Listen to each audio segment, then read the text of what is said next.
నిర్మల్ జిల్లా దస్తూరాబాద్ మండలంలోని దేవునిగూడెం కడెం ప్రధాన రహదారి పక్కనే ఉన్న కేసీఆర్ హరితవనంలో కార్చిచ్చు అంటుకుని మంటలు ఎగిసిపడుతున్నప్పటికీ స్థానిక అటవీ శాఖ అధికారులు పట్టించుకోకపోవడంతో అటవీ అధికారుల నిర్లక్ష్యమని వ్యక్తమవుతుంది. తెలంగాణకు హరితహారంలో భాగంగా మొదటి విడతలో నాటి ముఖ్యమంత్రి కేసీఆర్ 2015 జూలై 5న దేవునిగూడెంలో మొక్కలు నాటి హరితహారం ప్రారంభించారు. కాగా హరితవనంలో కార్చిచ్చు అంటుకున్నందున వన్యప్రాణులకు ముప్పు ఏర్పడుతుందని జంతు ప్రేమికులు ఆందోళన వ్యక్తం చేస్తున్నారు.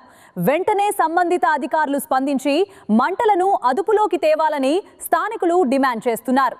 దేవునిగూడెం గ్రామ రోడ్డు చివరన రోడ్డు ప్రక్కన మంటలు ఉదయం 8 గంటల నుంచి వెళ్ళి మంటలు అంటుకున్నాయి అడవిలో. కావున దీనికి సంబంధించిన అధికారులు ఇప్పటి వరకు ఎవరు స్పందించలేదు. అడవిలో వన్యప్రాణులు ఉంటాయి కాబట్టి ఈ మంటలతో వాటికి ప్రాణాపాయం కలిగే పరిస్థితి ఉంది కాబట్టి దీనికి సంబంధించిన ఫారెస్ట్ అధికారులు తొందరగా మంటలు ఆర్పాలని కోరుచున్నాం.